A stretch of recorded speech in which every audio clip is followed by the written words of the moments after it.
There we go. Thank you. Great, thank you. So I'm opening the Common Council Ordinance Committee regular meeting today, January 17th, 2023, and it is 7:02. And I'll just note the members who are in attendance. Ed Camacho is here. David Hooverman is here. Tom Livingston is here. Nora Najewski-Eitner is here, as am I, Lisa Shanahan, the chair. So we've done the roll call, and I guess I will open public comment as we have no public hearings today. Is there anybody in the queue, Brian? So there is somebody listed as an attendee. It says that there's one person here. There you go. I didn't see Diane for a second. She's raising her hand, so I'm going to allow her to talk. Okay, and I'm going to note that Josh Goldstein will be joining the meeting momentarily. All right, Diane, you can unmute yourself. Welcome. Yes, thank you. And Brian, Happy New Year to you. Happy New Year. I just wanted to let you know, Chairwoman Shanahan, that it was a little tough getting into the session. So it took me like 3 minutes. So you might want to, after I speak, if there might be others that join you. Anyway, tonight, I wanted to speak on 2 items on your agenda. The first, and more briefly, is that under new business, the cultural district. I think that's a terrific idea. I do note, and I helped and weighed in on the POCD review or update, chapter 6. The thing that I'm not sure of is why we would need another commission. Why could not this cultural district be a subcommittee of the art commission? For a lot of different reasons, I think we want to streamline when possible. I know Mr. Livingston has been a big promoter of streamlining, but the thing is, the statute might as long as there's a separate entity that, and I think it should include citizens, I think maybe just have it as a subset of your Arts Commission. My main comments tonight relate to Chapter 55 and the demo delay. In the past and even now, I do environmental site assessments. So I work with a lot of forms, and part of the environmental site assessment process is to go to local files, local towns, and look at do file research out the wazoo. And because of that, I always am a proponent of user-friendly processes. I do think that a lot of from a lot of what seemed to have been missed and the reason for the problem that brought on this new update. And I do applaud the Ordinance Committee and Mr. Livingston, Todd Bryant, and others that have helped with this project, that we do need, of course, to fill in the gaps. But an additional way to do so is to look at the form and make sure it is user-friendly. And instead of having a separate form for historic preservation, possibly just have a different part or section of the demolition delay form. And maybe that is the case here. But I do think we should make it user-friendly.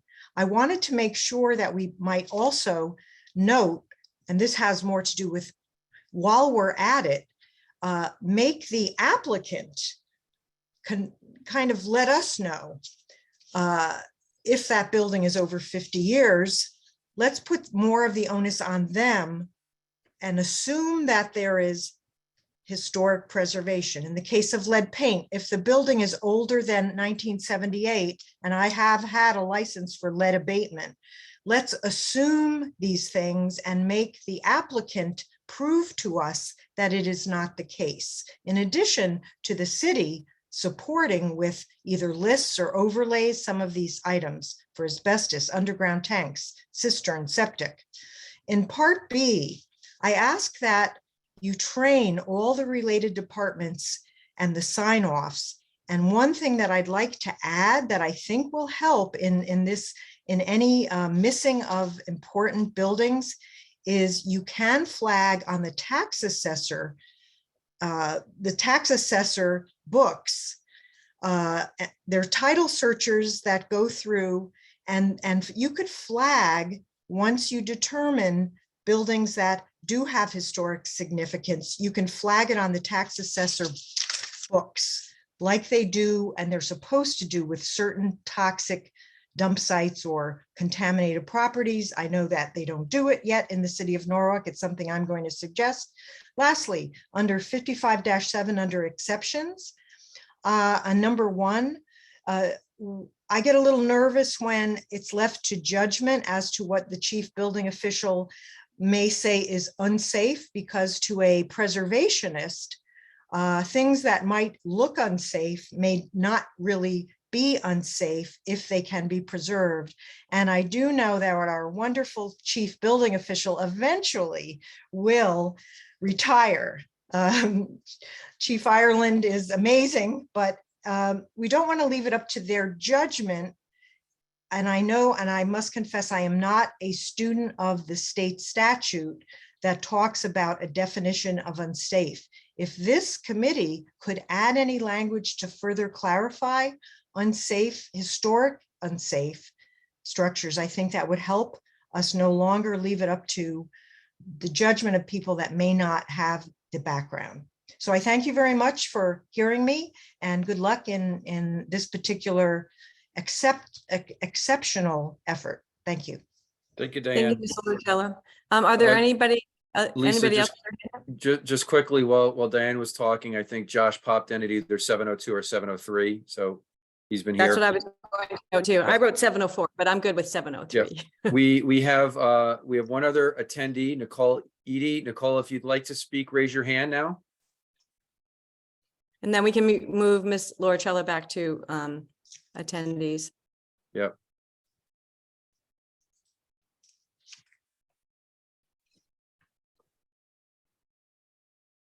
No more hands up. Oh, wait a minute.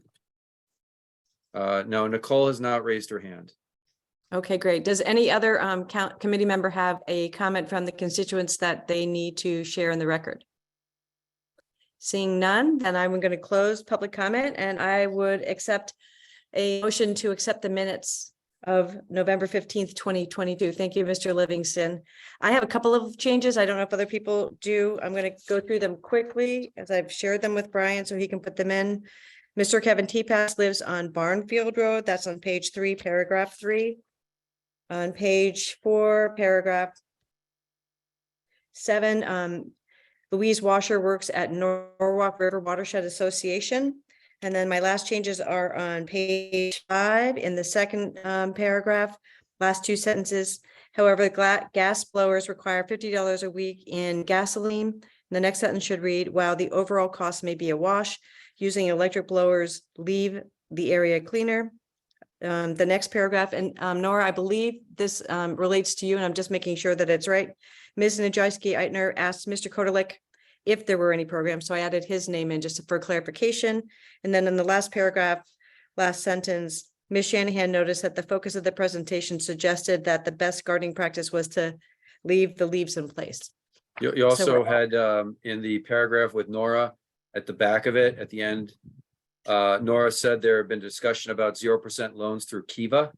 Oh, yes. Thank you for picking that up. Yes, that was the other change I wanted to make. That's what I had my hand up to say. I was like, let's get the advertising in for our really amazing program. So yes, we got that in, and I just didn't make a proper note on my notes. So great. Anything else from any other members? Mr. Livingston. Yeah, just really minor nits on the top of page 6, the first line of the first paragraph. Mr. Livingston suggested that Mr. Todd Bryant, by the way, it's 1D, of the Norwalk Preservation Trust present. So make it, the most important thing is Norwalk Preservation Trust. Right. But deleting the word to, that's it. We'll get rid of that extra D while we're at Yeah, it. Todd will appreciate that. So great. It's been removed on the first page as well, Tom, under others on the first page. Good, okay. Yep. Great. And I'm just going to put down also, Tom, it said Todd Bryant with 2 Ds, so I removed that, and it says Preservation Trust. So I'm just going to put Norwalk Preservation Right, Trust. that's what I want to do, right. Yep. Great. So with the motion being on the floor, all in favor of accepting the minutes as modified, please raise their hand. Any abstentions? Mr. Camacho? And otherwise, we have 5-4 and one abstaining. So the next item on the agenda is discuss and vote on chapter 55, which is the demolition delay ordinance. And Mr. Livingston's going to take the laboring oar on this. Yeah, thank you. We talked about this last time, and let me just go over the background for those who may be listening, and also Mr. Camacho. So this has been in the works a while. It was brought to the fore and got a lot of attention with the recent demolition at Willow Street, but it's not new. This ordinance has been around a long time. We were amending it. And I just want to remind people a little bit, step back a little bit about historic preservation, a little bit in the city, and Todd can jump in and correct me, but the POCD has an entire chapter devoted to preserving and protecting and promoting our historic heritage.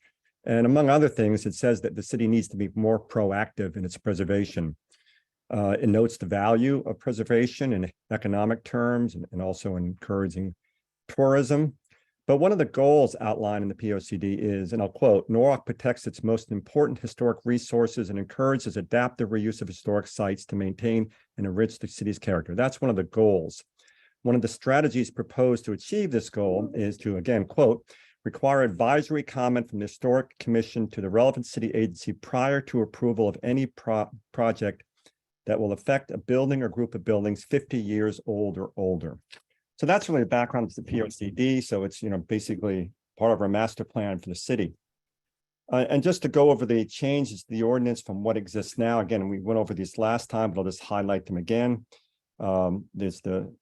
I'll go over the major ones here. The change is from the current 120-day delay in our current ordinance to 180, which, by the way, is the same as Stamford and Westport.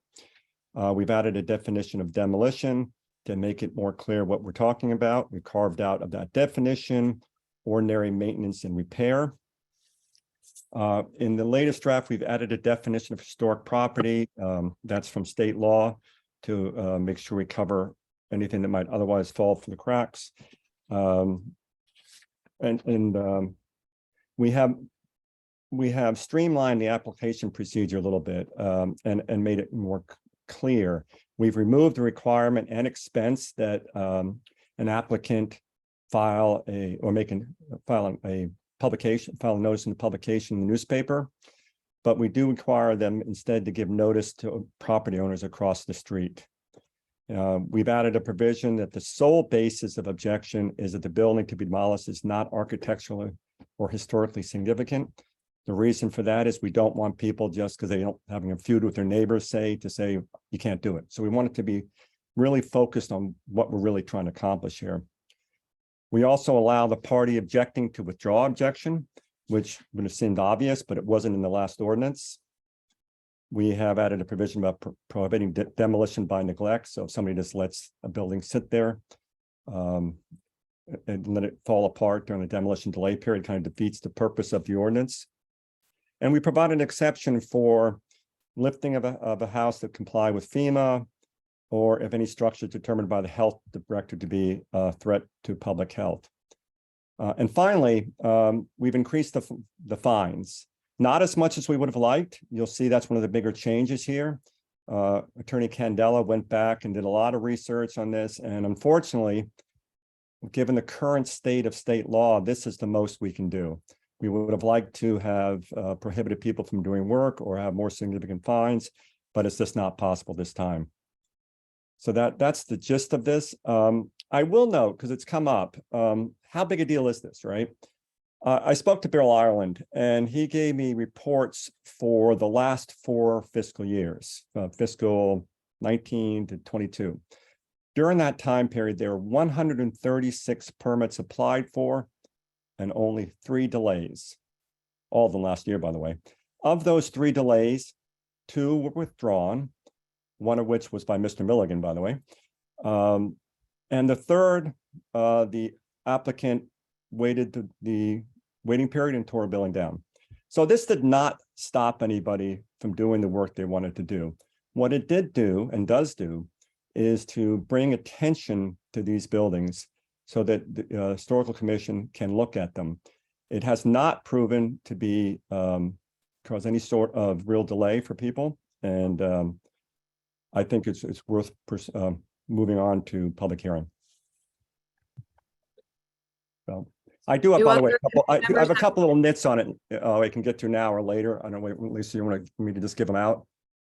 Oh, yeah. Why don't we get that out of the way and then we'll take comments from other committees. Just on 55-4, There's just. Hold on one second, Tom.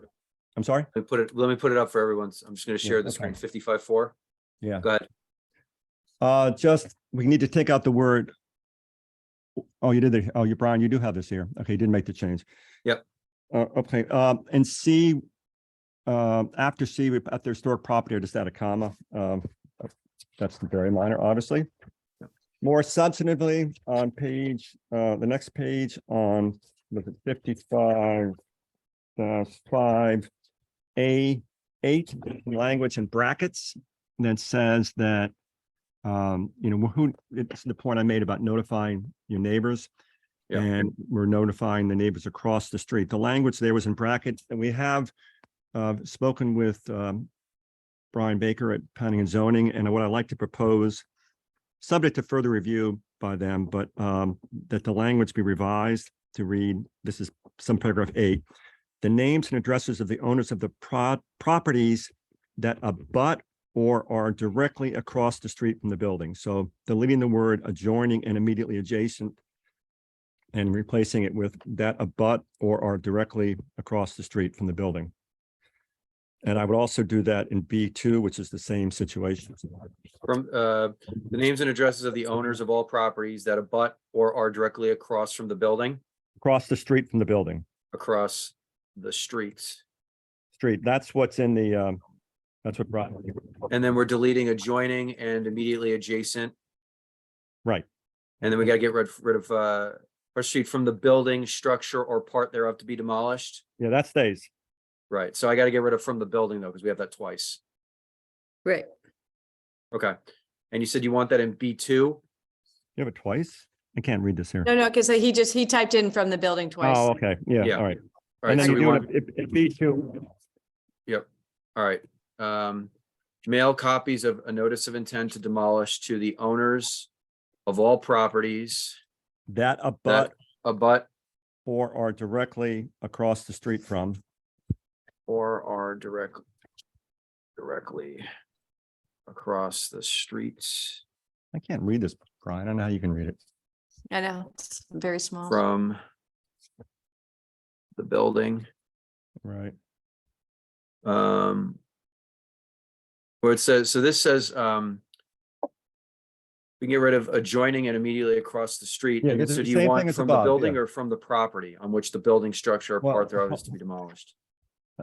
It should read deliberate copies of a notice of intent to demolish the notice to the owners of all properties that abut or are directly across the street from the property on which the building's blah, blah, blah, blah. Okay, so we'll get rid of, oh yeah, got it. Yeah. Yep. All right. And then going down a little bit to 3, I guess it's the 4th line in 3.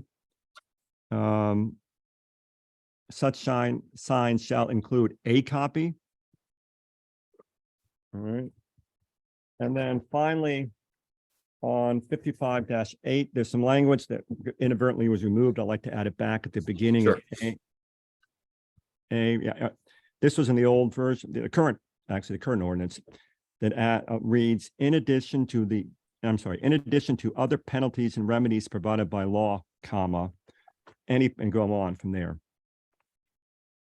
And again, this is from the current ordinance and will give us additional remedies if such remedies exist now, in the future that we don't know about. So now. Tom, just one more time, in addition to other penalties or remedies Provided by law. provided by law, thank you. Any person, okay, and then it goes on. Yeah, All and right. that's it. Okay, so Tom, is that, those are all the changes we want to make to the That I ordinance as propose, right. Others may have others. we received it in our notice. Right. Tom, Tom, you're kind of cut.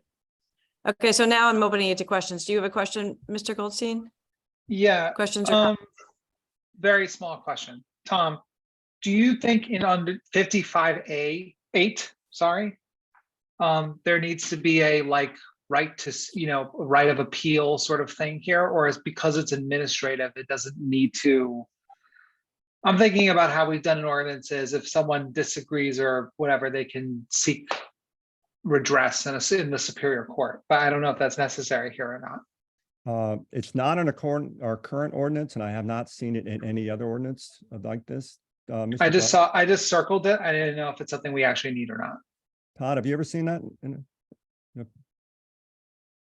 No, because if you're talking about the age of the house, when the house was built, and that's what triggers everything, that's really not appealable. I mean, it was either built in 1820 or it wasn't. I was saying the oh, okay. I guess what I was trying to say was if Mhm. someone violates the ordinance or okay, I'm gonna walk this back.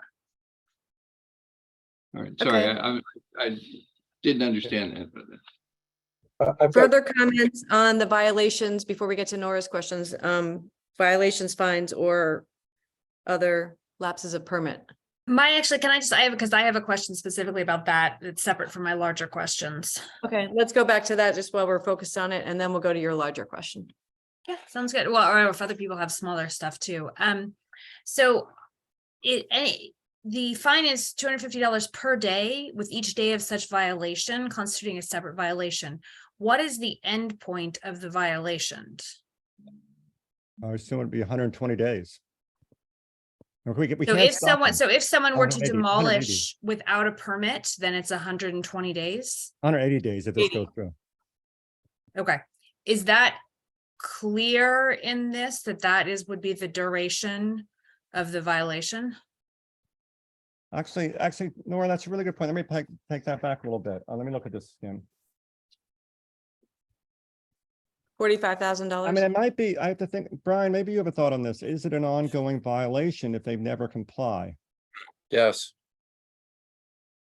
There has to be, there has to be some action by the violating party to try and remedy the situation to the satisfaction of the city. So, for example, if a historic building is demolished, the fines start, and then there has to be some remediation. Obviously, the historic building can't be put back together the way it was, but perhaps there could be some agreement about how that building, how the future construction can be used to the satisfaction of the city to honor the prior building that was destroyed. That's something that just popped off my head while we were talking about it. So there could be situations where it could stop at a certain point, and there could be other ones where the fines continue to accumulate until there's some satisfactory resolution as it is agreed upon by the city, who's the person that's administering the fine, because this violation is about, in this particular circumstance, this violation is about somebody who didn't pull a permit and then demolished a building.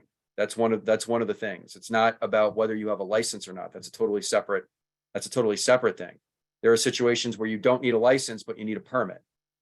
There could be where you need both, but in one situation you could have both, or you could have don't need a license, but you need a permit. So it could be, there could be that situation as well. That's something that just popped in my head. So there could be an endpoint, and there might not be until the person tries to rectify the situation to the satisfaction of the city. but what's the enforcement mechanism? Is it a court proceeding, or like, how does that work? The $250 fine, we'd probably have to institute an action in the Superior Court, I guess, similar to what we do with blight and things of that nature. Is that clear in the ordinance as well, or should that be? Something we could certainly look at about whether we have to put in there that that the city would. I could take a look at what other ordinances do, specifically blight, to see whether we have that kind of language in there that we're going to effectuate some kind of litigation in the Superior Court to try and collect on the judgment, or are we just putting a judgment lien on the property? I'll look into that further, Ed. Okay. I do have some other questions. Also, the idea of whether there's an end date, whether the 180 is a firm date or whether it can spool out beyond the 180. In some jurisdictions, particularly in New York State, where there are these kinds of fines, they go on indefinitely, and it really is up to the court and the city attorney to work out some sort of a deal so that they don't end up paying $1 million or have to pay $1 million or $500,000. You work out some sort of deal, in some ways with what Brian was saying, that that it goes until you work it out. It becomes a little unwieldy after a while, but technically you know, you don't want someone to figure out that maybe the cost of demolishing it is cheaper than the cost of complying. Right. You know, so That's the big fear, right? So, Yeah, the that longer makes it goes good out, the sense. better. That makes good sense. I see Lisa and Mark's hands up, but I'm going to continue, complete this discussion with the lawyers about this Sure. section. If you'll be patient with us. Ed, do you have something more to say on that? the language of directly across the street, what does that mean? Does that mean the house right in front of you or on either side? Yes. That mean exactly. No, I wanted to ask this question. It's a great question. So that's what we were looking at. That's what Brian Baker gave us today. And as I said, when I mentioned it, we're going to have them review this again, whether it should be that, which is what we currently have in our zoning ordinances, or should it be like 100 feet or something like that. Yeah. So I Or would- remove the word directly and just say across the street or Right. something, depending on how long the street is. But and right, the other, that's why, yeah, and the other question I have is demolition by neglect. Are we compelling people to keep their houses for 180 days to keep them upright? And how are we going to enforce that? If the thing is going to, if it's going to fall down in 180 days, it's going to fall down. Can we compel a landowner or a property owner to keep something upright?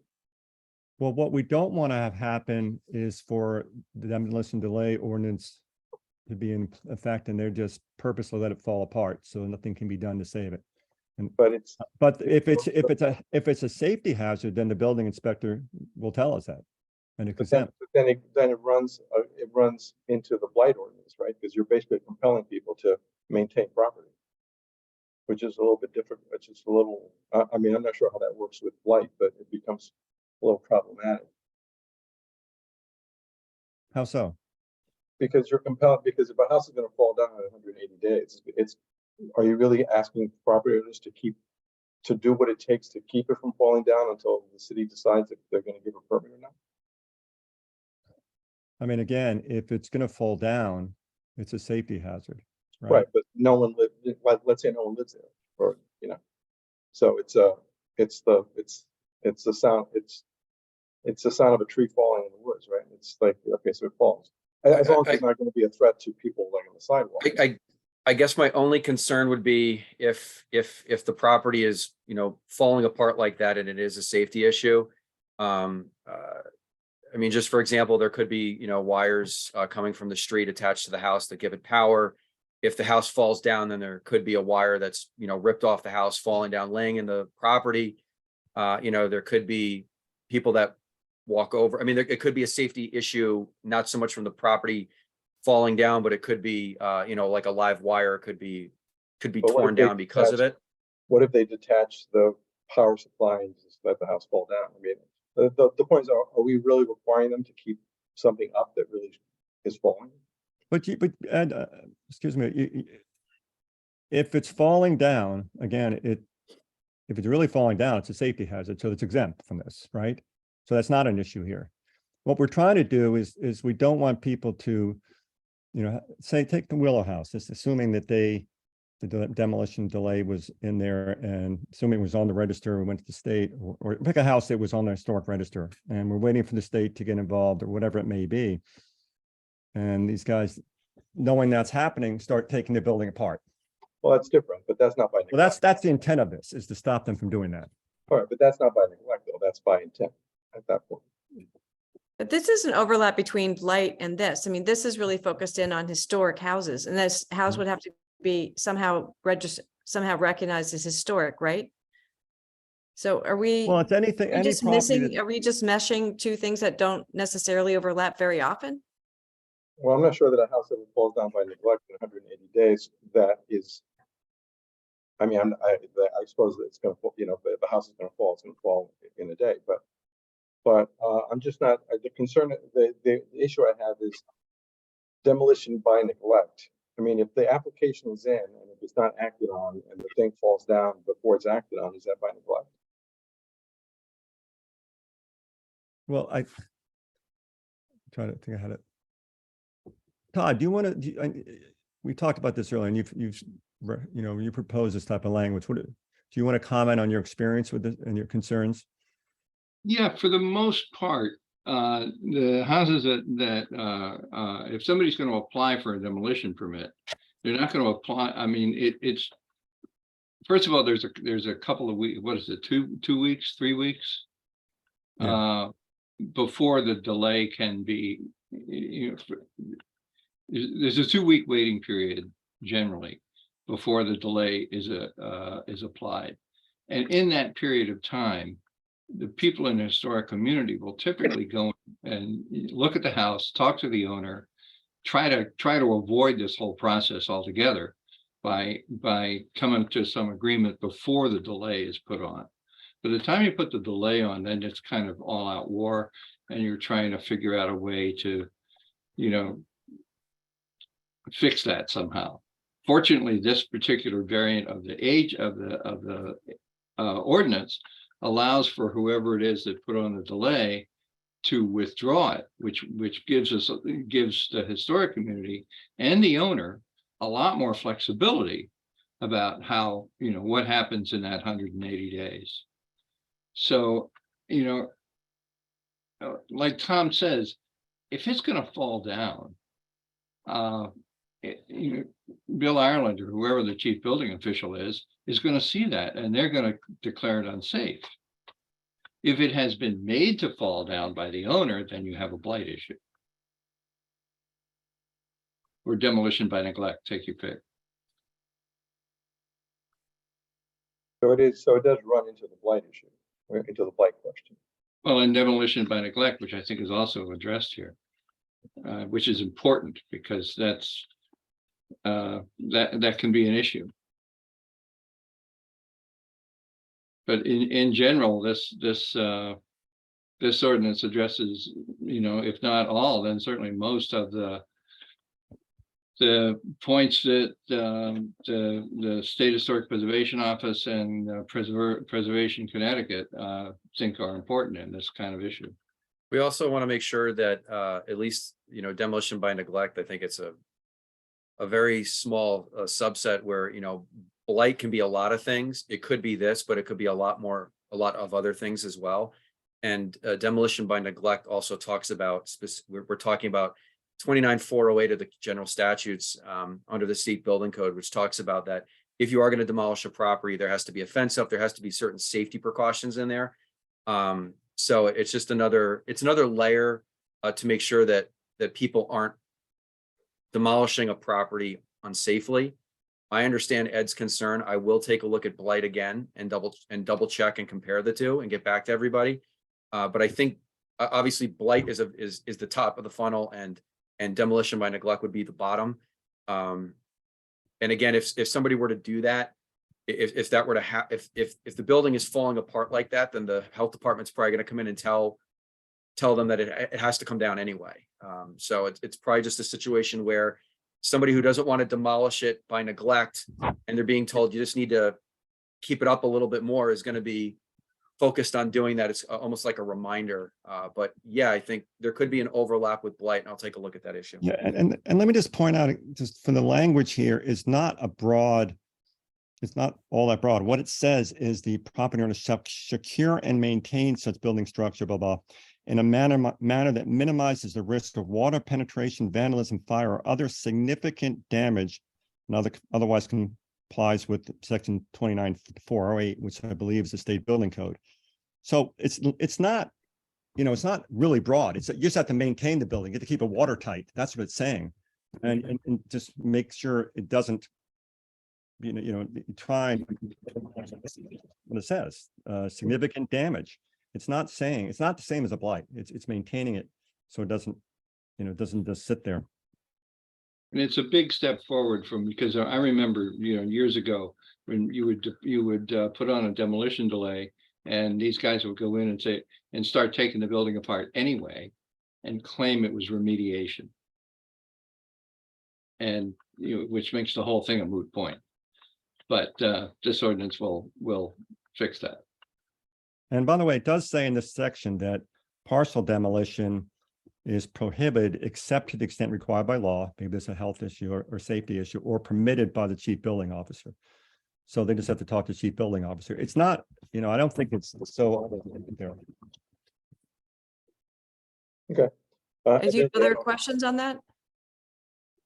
Satisfied right now, Ed, to move yeah, forward? just that I don't have the thing in front of me. Unfortunately, I didn't download the packet, but so I apologize for that, but that makes sense. Okay, great. I'm going to ask Lisa and Mark to make their comments and then Nora had comments, I think. Oh, I thought Nora wanted to have a bigger overall, but Lisa and Mark, are you talking about the items that we're talking about? Okay, so why don't we hear from each of you, and then Nora will take the bigger concerns that you have next, if you don't mind. All right, Lisa, why don't you go first, and then we'll listen to Mark, and then we'll move to Nora. Okay, I'm Lisa Wilson Grant. I'm on the Historic Commission, and I was one of the first citizens on the scene with the Willow House catastrophe and alerted the media and everything about it.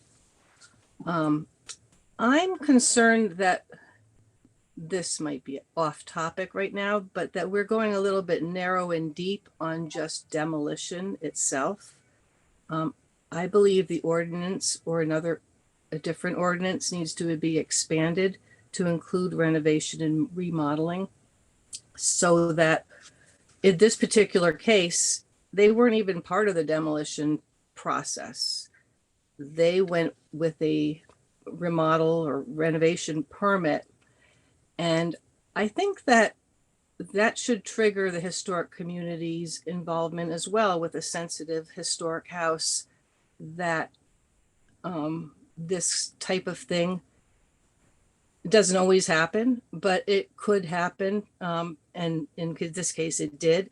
And then maybe there should be more visits by the building department or some other body that oversees renovations, particularly with a sensitive historic house. Thank you. So I just quickly, does any, like, the definition of demolition is very broad, and it's talking about not only the exterior, but it also talks about, so it does say it shall not be construed to prevent the ordinary maintenance or repair of any building. Do we know what do we know, Lisa, what the renovation permit looks like? Should it be, I guess the question is, should it be attached to a demolition permit so that everyone gets to see it, or is it, Hey, I'm not Brian, familiar with that. Brian, if I could. We don't ever get notice of any renovation. It's always just at the demolition or intent to demolish phase. If I could, this ordinance is clearly drafted for exterior only, because this is not workable to try and, to know about interior work. We talked about that. It's just not going to be something we can do. Even with a sensitive historic house. Maybe down the road when we develop this historic inventory, maybe then we can figure it out. But right now, I don't think we have the ability to do that. Yeah, because that's what happened in this case. I mean, they weren't even part of the process. And while, I'm following along with the rest of it, and it all seems like good maneuvers with the language for demolition, I'm worried about this happening again and someone blatantly disregarding the process. Thank you for your comment on that. We'll take that into account as Mr. Livingston said. Mark, if you would make your comment, and Todd will finish up with you. Dana's also got her hand raised too. Mark Jackson, with the Historic Commission also. I had a quick question in regards to no longer putting the demo notice in the papers. If we're moving away from doing that, can we just post it on the Norwalk website? This way, if someone goes on the building department, it's posted there also. Is that something, we talk about streamlining, Right. Why don't we just post it online as well, in addition to notifying the neighbors? Well, it is, the ordinance requires that it be filed with the Historical Commission and the Director of P&Z and any other individual or company that's asked for these notices. So I Right, but like when they put the sign up in the front yard, people don't always, or in the newspaper, if you don't get the newspaper, you would never know it was there. But at least if people are online and it's been made aware, it's just another area that it's listed. That's all I'm saying. And then I had another thing, but I forgot what it was. I'll just raise my hand if I remember what it is. Great. Mr. Bryant? Thank you. And I totally understand Lisa's concern. It may be that the building department or when they get a major renovation like this was, that they should, for what was clearly a historic house, and I don't know how you codify this, that it passes by the historical commission. Now, the unfortunate part, the thing that might work against that is that even in a local historic district, which is the most powerful of all historic designations, in terms of regulating changes to a building, they cannot regulate the exterior of a building. Or the interior of a building, sorry.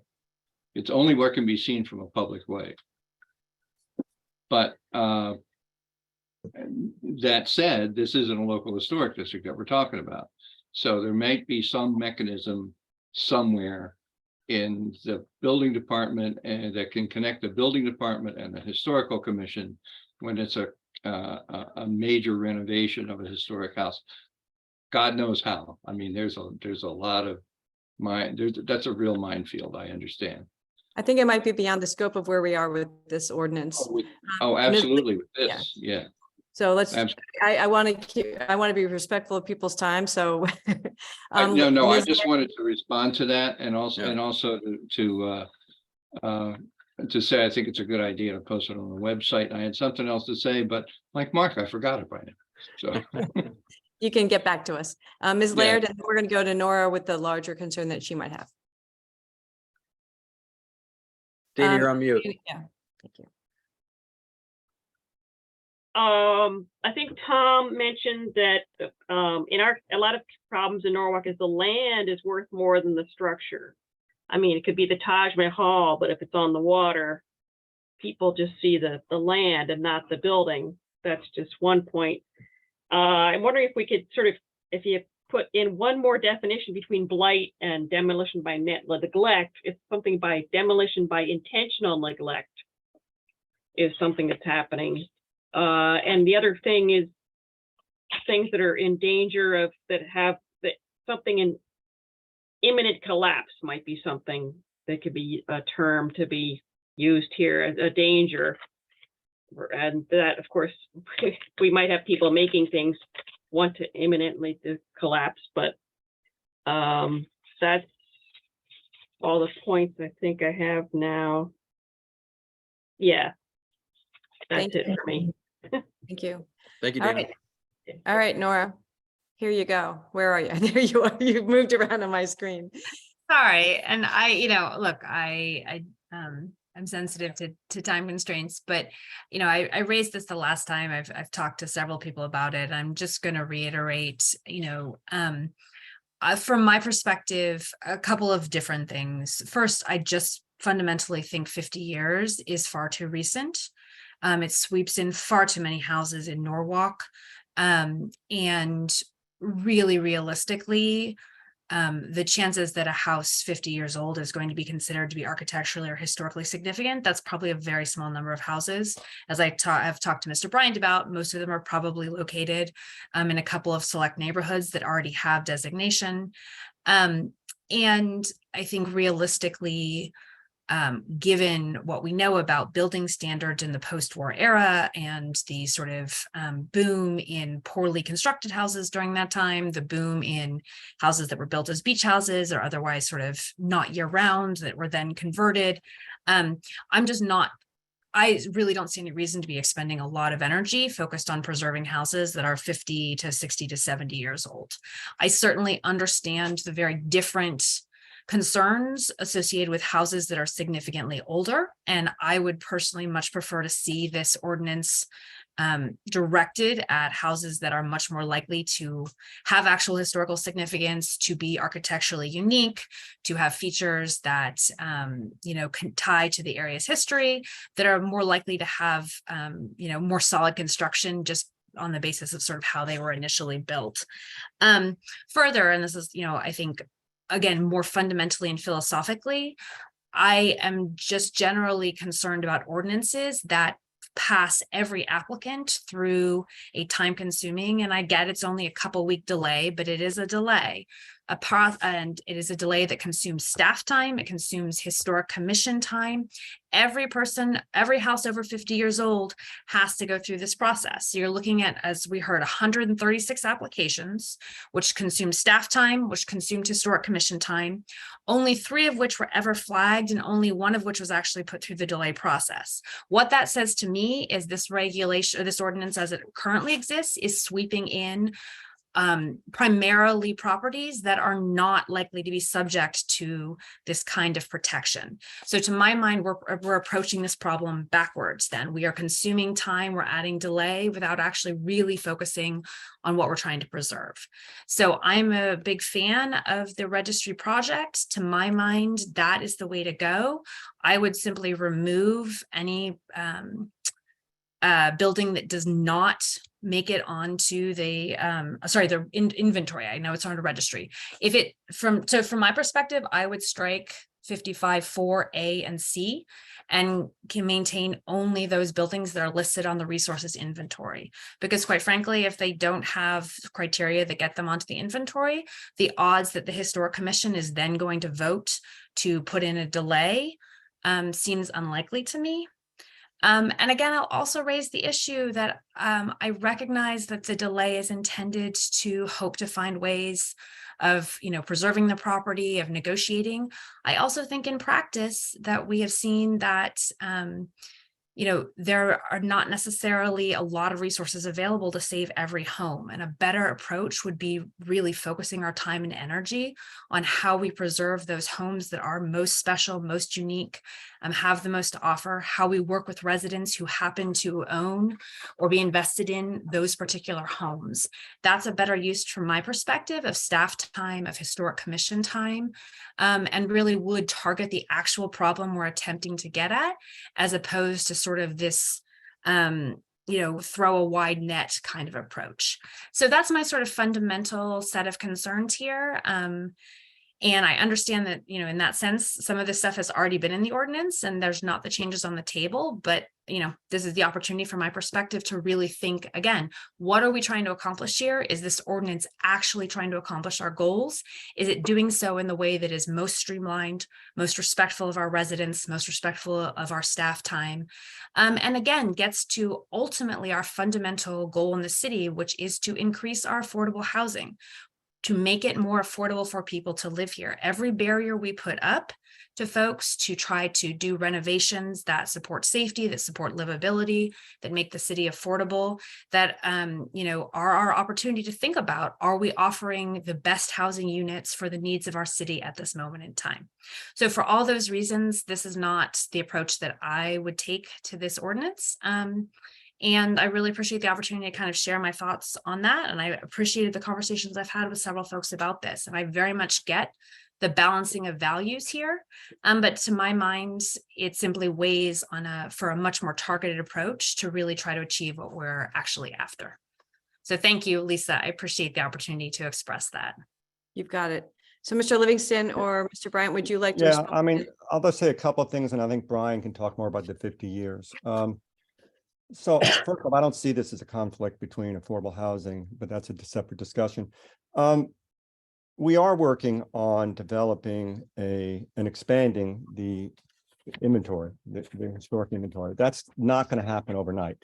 That is in the works, I think, and talking way on this too. I think that's a couple of years down the road. It is something that think we've secured funds for. Hopefully, I think redevelopment is going to put forward some money to do this. And maybe there's some grants. I know there's some grants available too. So we are definitely working on that, which will clearly make it easier, but we are where we are today. And we have an ordinance today. I think, well, I mean, stop there. Maybe Todd can explain why 50 years was the date selected and how that came to be, because it's not just a Norwalk thing. As I mentioned, it's not just even our POCD. It is a national standard. But Todd, why don't you talk about it? Yeah, thank you, Tom. Yeah, I mean, the 50-year standard was created for the National Register of Historic Places. It was meant to be a moving target. And it was meant to be a baseline at which you where you started to look at a building. And clearly not every 50-year-old house is significant. Architecturally, historically, I mean, a very small number of them are. But on the other hand, you don't know that until you start looking at them. I mean, it could be that, there's a spectacular mid-century modern house that was built 50 years ago by a significant architect. We don't know that. And if somebody, came to, I mean, Nora, your neighbor's house, for example, it's older than 50 years, but the Edgar Taffel, I mean, that guy was the on-site architect for Falling Water. Mhm. I mean, there are things like that. And also when you start to put everything on a list, lists are imperfect and they need to be maintained. So, it's going to take a long time. Things are going to be missed. So, and then somebody's got to maintain it. Somebody's got to look at that list every year or every 2 years, whatever it is, see what's burned down, what's now eligible, whatever it is. I mean, that's a whole other thing. If you talk about staff time, that adds another level of what the staff is going to have to do. They're going to have to maintain this list. I just want to note, by the way, and Nora, you did mention this. I mean, it has not been a significant burden on staff time based on my discussions with Bell Ireland. As I said, 136 in the last 4 years, none. Well, the 3 that were there were all last year. It hasn't been a burden. He doesn't view it as a burden to the people applying either, because it's right at the beginning of the process when not much is happening anyway. But so I don't think it is. I think on balance, we are not imposing a significant burden on individuals, but yet working to preserve and promote our historic heritage in the city. So I think it's a fair balance, and that doesn't create a real harm to any of our residents. Absolutely, because I mean, unless you want to eliminate the requirement for a demolition permit, somebody's going to have to review those anyway. Yeah, I mean, that's what Todd has. I mean, Brian, I'm saying. I'm Todd, he's Brian. Yeah. No, I'm thinking it's actually Bill is the one who's looking at the demolition permit in the first place. I'm So not he's a looking lawyer. anyway. So it's just as he's looking at the permit, he looks at this. So Nora, are we staying in the same? Sure, but I'll let Mark and David both had their hands up before me. That's fine. I'm in no hurry. Okay. Mark and, well, Dana, I think was first, then Mark, we'll go to David then. Looking to move the conversation forward though, where we are. Dana, go ahead if you have a comment to make, unless it's been responded to and answered. And you're, still on mute. So used to being in charge. Yeah, again, as most of those demolition delay intentions we get, it's just, we take a look and it's over in 5 seconds. Todd and I, if something like my house comes up, that would be no big deal. But she has good points, so. Okay, great. And let's move Okay. to Mark, because I want to keep moving the conversation forward because we do have another topic on this, and mostly at this point. Sure, we're gonna I had, be listening to council. I had something unrelated to what Nora said. I remembered my other question. One of the things that came up in one of our previous historical commission meetings, and we were talking about the delays, was what happens if we put a delay in place and then the property sold? Does the delay stay with the new property owner? Because we did lose 2 historic structures when the property sold, and there was a delay on those properties. The house on Butler Street and the straw factory. So those are just 2 examples. There were delays, property sold, the structures were destroyed.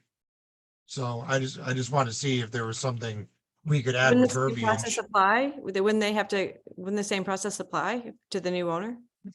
I don't know. That's what I'm asking. The delay typically would follow the property, right? I would think so. It's not the owner, it's the property. Yeah, that's what I think. All right, let's keep moving the conversation forward because Dana, if you would take down your hand unless you have another question. I Well, is really. that something that we could add because it's not in there? I think that it passes with law. Let's keep our comments now. I appreciate that we have all of these Historic Society people with us. It's so kind of you guys to join, but we really should focus on council members' concerns right now to move the ordinance forward and move the agenda forward. So David and then Nora, and then we'll see if we can conclude the conversation. Thanks, Chairperson Shanahan. Really, what we're doing is codifying something that ultimately they apply for a demolition permit. It goes through this 180 days flies by, and the demolition can go forward. Correct? That's what's happening. So we're really just talking about the delay, and we have to be very careful applying it to Willow. None of this applies to Willow because they went in and knocked a building down with having done none of this and weren't permitted as contractors to be able to do a demolition and a lot of other things. So we have to be careful that what we're equating here. I get Todd, the 50-year mark and the moving target and I totally understand, and I appreciate the work that everyone has done on this. I think it is important to look at these buildings, to look at these structures when it comes up. But in the long run, I think that, the owner of the property has to be allowed, if they follow and conform, to do what they would like to do at that point. And I think that's an important distinction that we need to keep thinking about. So that's all I want to say. David, they can, I'm not sure I follow. They can, of course, as I think you just said, if they wanted to wait it out. If somebody did put a demolition delay on it, doesn't stop them ultimately from tearing it down. That's my point. After 180 days, they can still tear the property down, correct? Right. Yeah. So, we're really talking about a time factor. If someone wants to do it sooner, or there's a rush, I don't know. I don't know what all the reasons are. What I'm saying is that it's a process that we're trying to put into place and codify. And I get that. All of which is, when we compare to what happened on Willow, they went in without the right, they never applied for a demolition permit. They never looked at demolishing the building. They just demolished the building. And that's a whole different issue. So. Completely. All right. So Nora? just quickly on that. So part of it is the demolition delay, obviously. And the other part of this is the enforcement of somebody who violates this chapter or any portion of the state building code, because it's assimilated in. So in that regard, if somebody demolishes a building and they don't mean an exception to demolishing the building, you might not need a license to do it, but you certainly need a permit. And so if they violate it, then at least there's this enforcement penalty, which is increased a little bit. And it might make somebody think twice, maybe not, but it might make somebody think twice, especially if there's no end in sight. So, Brian, if I'm understanding that, then if we use Willow as the example, they would then, for that action, be fined $250 for 180 days, or what did we come up with, 40-some thousand? That would be. They Could be longer. There may not be. Without looking at it, my reaction to that is that if you violate this permitting process and you demolish a building, let's just call it building A. You demolish building A, you were supposed to get a permit, you didn't do it. The $250 fine is going to run, in my opinion, I want to double check this, past 180 days. It doesn't end at the 180 days, in my opinion, without getting a formal opinion to you guys. My feeling is it goes until the city is satisfied that there's been some kind of agreement between the demolisher of the building and the city that what they're doing is now acceptable to the city. And then the question is, are they going to pay a fine? If so, how much? And when can they stop that fine? But my feeling is it goes until there's an agreement with the city, because the violator is the one who violated the statute, the ordinance in this regard. So that's the stick, I guess you want to call it, the stick, to try and prevent. How does that link, just from the question then, how does it link to the referenced state statute?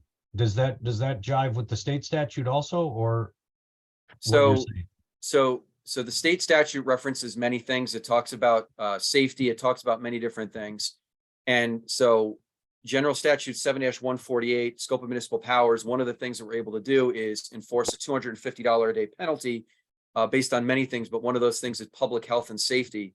And one of the sections of the state building code, I believe it's 408, but I could be wrong, it's in there, talks about when you're demolishing a building, you have to do certain things the right way. And one of them is erecting a fence and doing all these things and keeping people away from it by a certain distance. So if you violate that, it's a public health and safety thing. And so therefore we're able to institute this $250 fine. Okay, thanks. Okay, great. So Ed, and then Nora, did you have another comment or are you good? You're It's good. fine. I think I've made my points and I know we need to move on.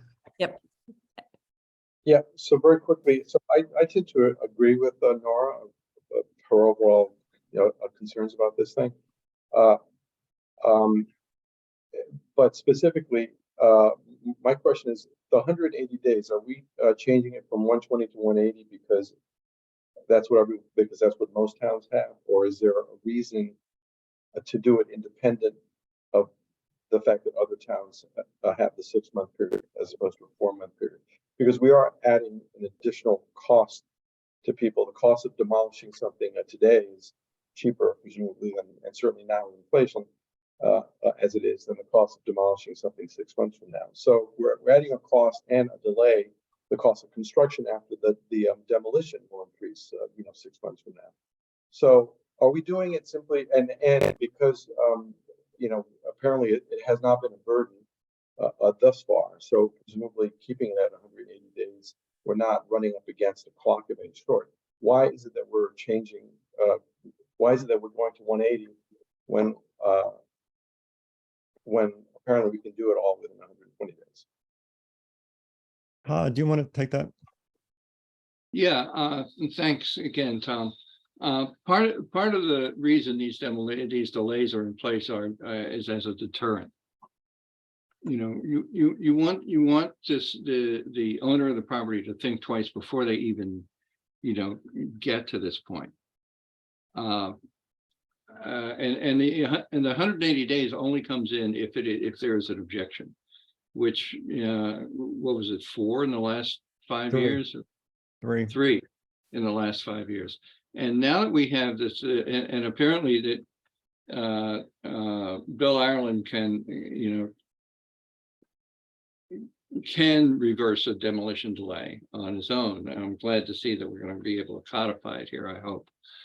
Because one of the things that happened was the Butler Street building, and I put a delay on that building, and then Toll Brothers, who were the owners, wanted to move forward more quickly, and they worked with me. We made a deal to the building was still demolished, but they're now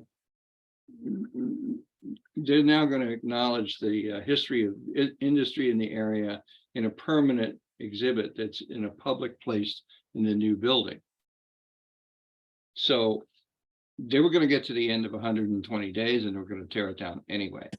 But the fact that they wanted to do it more quickly and the delay was in place gave them the incentive to come up with something that was better than just tearing it down and leaving a hole in the ground.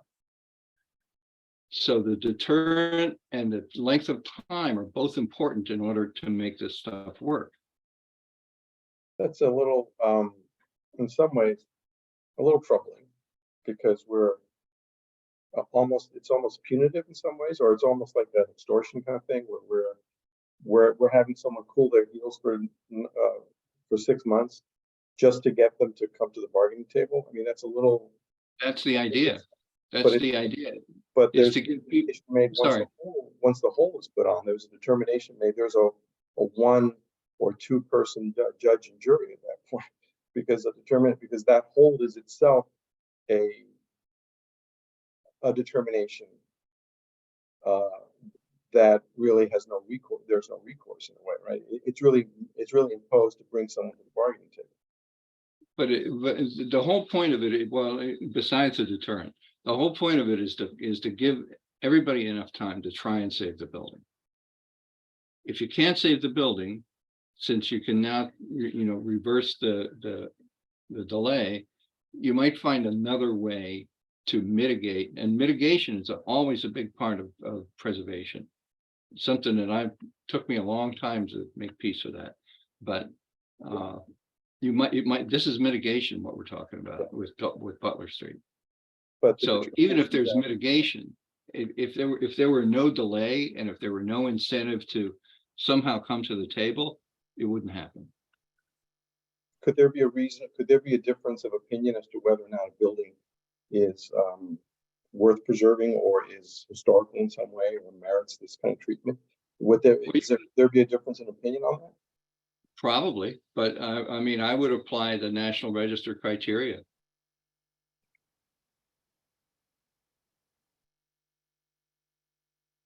Okay, so, Tom, I think you said you might have another Yeah, question. so Brian, a couple questions have been raised, leave aside the broader issues raised by Nora and I guess now Ed. If, one of the things you said you'd look at was the enforcement, right? Look at the enforcement as well as look at the relationship between neglect and blight, although I think that maybe that one was resolved, I'm not sure. Are those significant issues that would preclude us from going to public hearing if we wanted to do that, or something you should want to look at first? I mean, how do you view that? I mean, I don't know where the committee is first. I'm just curious about that. I don't believe, so in terms of enforcement, you're talking about whether the violation, whether the penalty ends at 180 days or whether it continues until there's some kind of, that the city finds it to be an acceptable. Well, that part, yeah, but also, Ed, I think you'd asked about, you're asking about the process, or whether we need to put more in the process, Ed? Yeah, I mean, unless there's I guess the only reason, the main reason that I heard for extending it from 120 to 180 is just to force people to negotiate, and I don't know that that's particularly satisfying, particularly since we're adding a significant cost to the homeowner or the property owner. And ultimately the decision as to whether or not the thing merits that level of consideration is up to, I guess, what, one or two people. I'm not sure what the process is for that. It's a little bit dicey when we're talking about specifically adding to a property owner's cost of doing business, basically, of owning a property and trying to improve or enhance it. I would like to have there, for instance, this entire ordinance is about the stick. I mean, I would like for there to be some consideration at some point. Maybe it's outside the scope of this committee, but maybe a carrot of some sort. Maybe it's, and I don't want to get into the possibility, what that could entail, including a tax breaks. But I'm concerned about that we might be losing some perspective, at least the perspective of the property owner, in this, I wouldn't say rush, because it's not rushed, obviously, but in this effort to prevent what happened in Willow Street to happen again. And I think we might be, this approach might be a bit too aggressive. Well, just, Ed, I'm sorry to interrupt. I mean, just so you know that this was in the works long before Willow Street. And as I said at the beginning, it's not just Norwalk that has, looking at 180, Stanford and Westport already have it. They've deemed it appropriate in order to give them more room to preserve the properties. That's the basis for it. I mean, So this is kind of market for, you would say, yeah, for our adjoining towns. right. And again, Todd can say if it's not. But this is the time, I'm not sure how long that 180 days have been in place, but we are in a faster world now. I mean, we can get things done pretty quickly, whereas we couldn't, 25 years ago.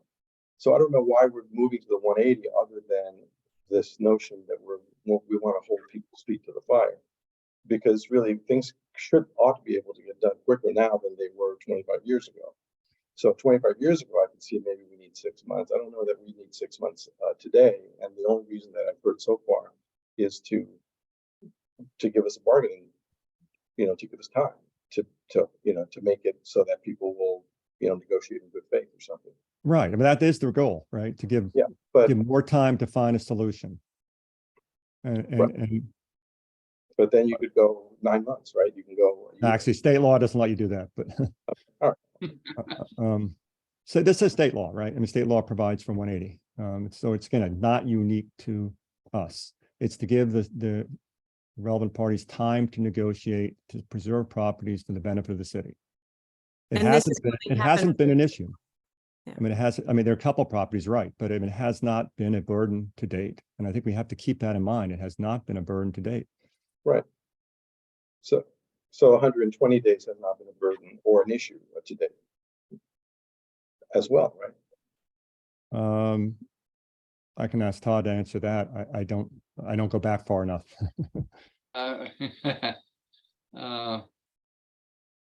So, yeah, I mean, I don't really know. I mean, but I do know that, that 93 East Avenue would not be standing at this moment had it not been for a delay, followed by a legal action and brought by the Attorney General. So there's a perfect example right there. Nora, you've got another question, and then Josh. Josh actually had his hand up before me. Okay, great. I mean, just to make it brief, I think that I am sympathetic to Ed's point only in the sense of saying delay without direction, I think is a problem. Automatically referring people to mediation, providing some sort of criteria by which, and I'm saying mediation, I don't know what the right term for this is. But I agree as written, it just says 180 days without actually directing people to do anything and just assuming that they're going to mediate. I also am not sure who's the mediator here. I'm not exactly sure if the cooling off period without actually requiring someone to do something in order to meet the goals that Todd you've stated here doesn't act like I don't see how you get from A to B. And I'm sort of convinced of two things. One, right now, I think I'm not willing. I don't think I can vote to take this to public hearing tonight. I just don't think it's ready at the moment. And I also I am sympathetic to Nora's concern specifically about the whether 50 years is the. I'm not exactly clear on how 50 years is the national standard. Sort of why 50 as opposed to it should be 50 if it's meritorious for some other reason. Maybe I haven't gotten a clear answer on that yet. Maybe I'm missing something. I don't know. But I'm iffy on a couple of the key, and I am wondering, as Brian and Tom have talked about, whether that 55(8) section needs to be fleshed out a little more. So that's kind of where I'm seeing it right now, but I don't think we're far away from this being ready. Thank you. Nora? And I would, we'll just sort of follow up on those to say, perhaps we could talk about, again, I very much understand national standards and state standards and wanting to align, but also, as everyone always likes to remind us, we're Norwalk, right? We're able to do things that work for our locality, and whether there might be some wiggle room here to try to do something that is more tailored, that acknowledges the fact that, we have different pressures and different community needs and different, quite frankly, histories of sort of building that might lean for something different. So I'd be very happy to sort of talk. I obviously will not be voting to move this forward. And so I'd be happy to talk about ways that maybe we could find something that would be more tailored, perhaps, that might meet some of the concerns that I've heard tonight. So thank you. I appreciate everyone's work on this. It is a very important issue, and I'd like to get something that works well for all the competing needs in our community, including those of property owners. So why don't we go back? I mean, we won't call for a vote. I mean, up to you, Madam Chair, and go back and look at some of these issues and come back next month. Shall we make a motion to table this for next month's meeting? I'll move that. All right, all in favor? Aye. That is all of us. Great. Okay, so we'll move that forward and we'll rejoin this conversation next month. So our new business, and I'm very kindly, thank you, Jess and Sabrina, for waiting for this conversation. We're going to discuss the Arts and Cultural District proposal and approval process, as it will take an ordinance to set that up. So we'll turn the meeting over. Thanks, everybody from the commission. Thank you to the Historical Commission members for showing up and providing your guidance and experience. Thank you. It's appreciated. Really appreciate it. And thank you to Sabrina and Jess for waiting for us to have that very technical conversation. So turning it over to you guys. No worries at all. And I'll try to make this as quick and painless as possible. I know a lot of you have heard this already. But for those of you who haven't, I'll give the presentation that I did at the Economic Community Development Committee meeting. And I will also address Diane Loricella's questions, hopefully in the presentation, but if not, I can answer it more directly as well. So just the quick table of contents. Can you all see this? Yes? No? I'll share it, Sabrina. Hold on one second. Okay, I can also share it. I got it. Hold on. This way, you're doing one thing. Hold on one sec. Share screen. It's okay. If You can got it? see Okay, now, good. Yeah, I could, Good. so I don't have to say like next slide and stuff. It's just easier. Great. So we'll go through the goal, the current model that we have for the current commission, the proposed model for the Arts and Cultural Commission. I'll compare the two and touch on the geography a little bit, and then kind of the role that the Ordinance Committee and the Economic Community Development Committee and the Council plays in all of this.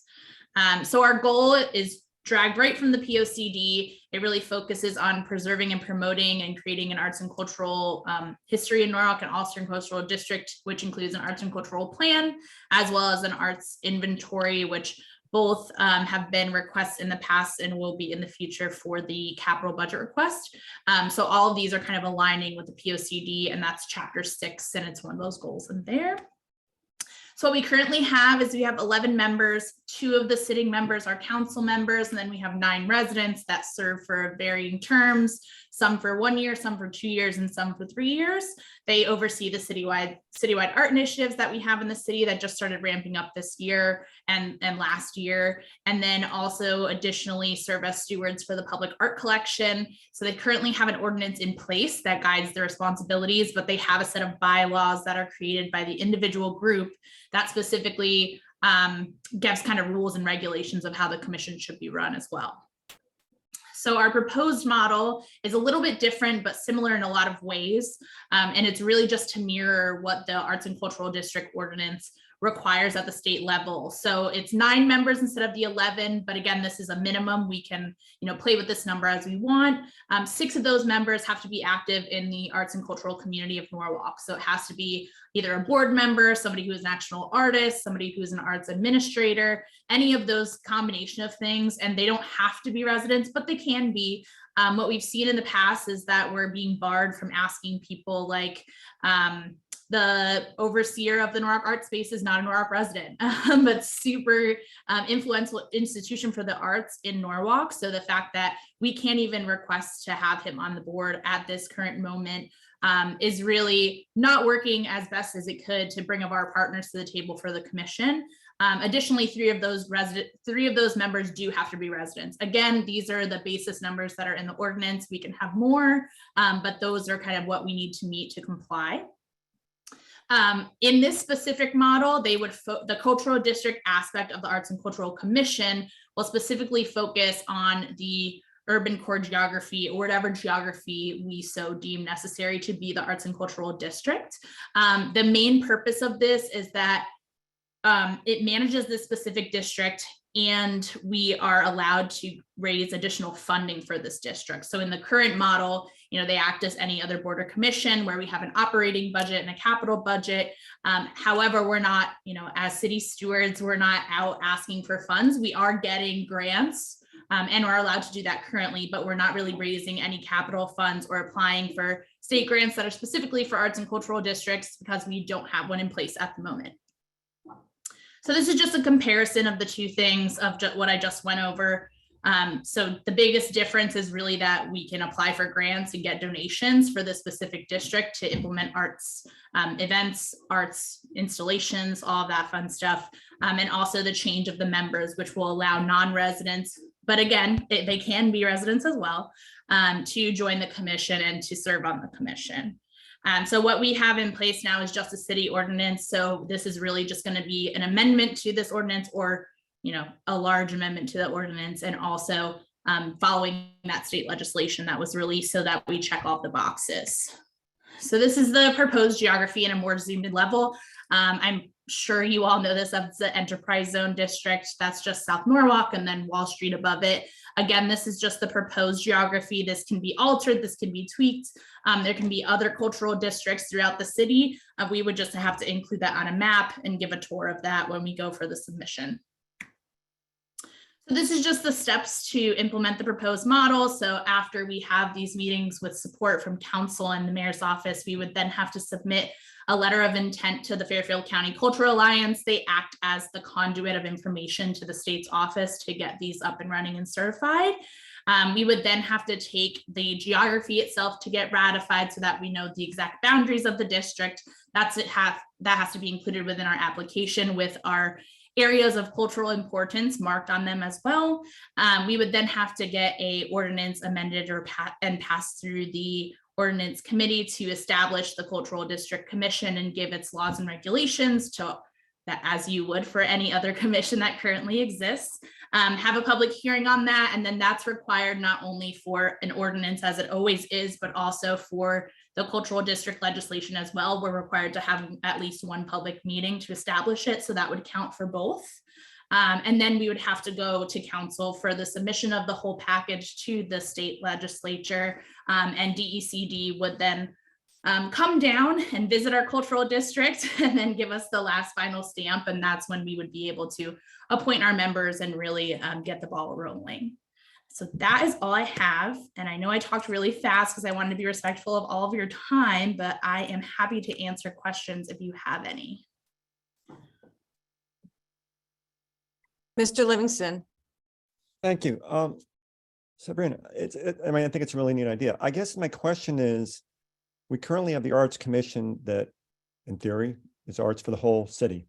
Mm-hmm. So what happens if we're only focusing on the one district? What happens to the rest of the city?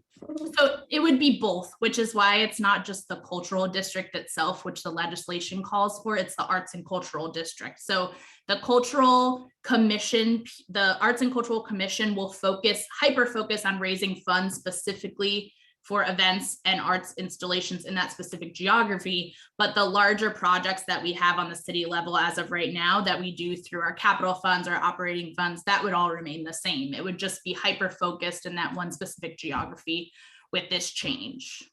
Okay, I got you, thanks. Now, and I may have missed you saying this, do we have to have people from outside the city, or you just think there are people that would be nice to have? We have to have folks that are involved in the arts community. Those can be residents or non-residents. They just have to be somebody that's specifically involved in the arts community in Norwalk. So they can be a board member of an arts institution. They can be an artist themselves, which a majority of our commissioners at this point in time are related in some way, shape, or form.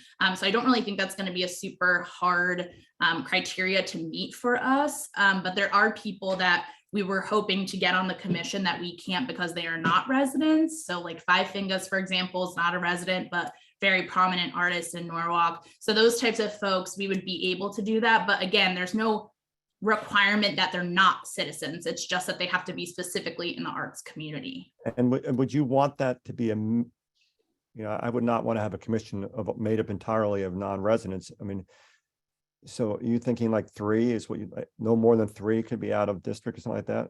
It's really up to what you guys think is best, but that would be a fair number. I think when we had come up with a list of proposed members at this point in time, there are about 2 of them out of like the 12 that we had on that list that were actually non-residents.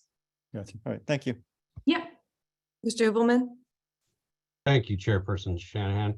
I have a question about the whole soliciting grant funding. Are there any issues statutorily with state of Connecticut to have a municipal board or commission that is also soliciting funds?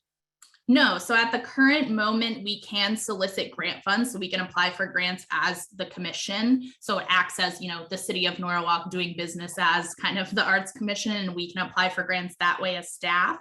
Because we would be overseeing the funds as a commission, not necessarily directly the city. However, we cannot go seek donations and contributions as a commission at this point in time. So we can't go to, random John Smith and say, hey, we're doing this mural across the street from you guys, and we think it'd be really great for your business. Do you want to support it in some way, shape, or form? We're not doing that right now.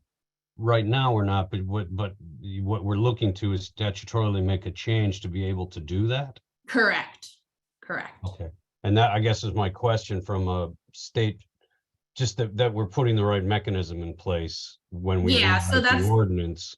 Yeah, that's the major difference. So we can apply for grants right now. That's not an issue as the municipality can. As a municipality, we can do that. But we cannot go and ask, a neighbor to say if they are interested in supporting something that we have going on at this moment. Okay, thank you. I'm in support of this. I think it's a great idea. I think we should definitely tear into this and make it happen. So Awesome, thank you. Nora? So just, yeah, I'm certainly am in favor of this. Just to follow up on David's comments. So we are able to reform this commission in order to be able to solicit donations because of the state enabling statute for a cultural district, correct? That is 100% correct. Okay. Yeah.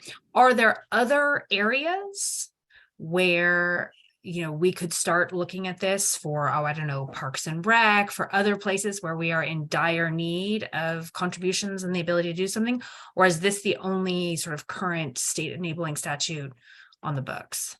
I don't know the answer to that as of the only one I'm familiar with is the one that just came out for the cultural district. However, the cultural district does cover a variety of not just, statues and murals, but more events and music and theater and things people might not think of or be able to donate to automatically. So we can probably use this statute for some of those things if we think a little bit creatively about the enabling legislation. But for, something specifically to do improvements to parks or things of that nature, I'm not sure if any of those exist. Okay, and that obviously is a little beyond the scope, but I'm very excited about this concept. It seems like a great opportunity for us since revenues are always our challenge. So fabulous. Thank you for bringing this to us. Of course, anytime. Thank you so much.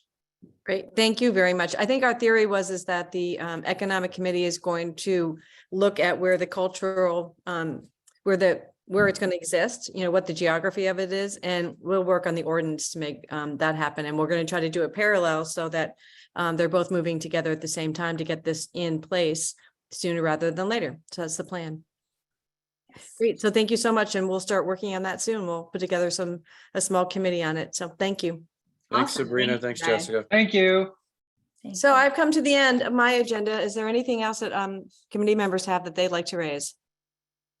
Hearing none, then I'll entertain a motion to adjourn. Mr. Goldstein. Thank you, guys. Thanks, everybody, for coming tonight. Thanks, Thank everybody. you. Welcome. Talk soon. Ed, Bye. welcome. Welcome, Ed. Thank you. All right. Good night.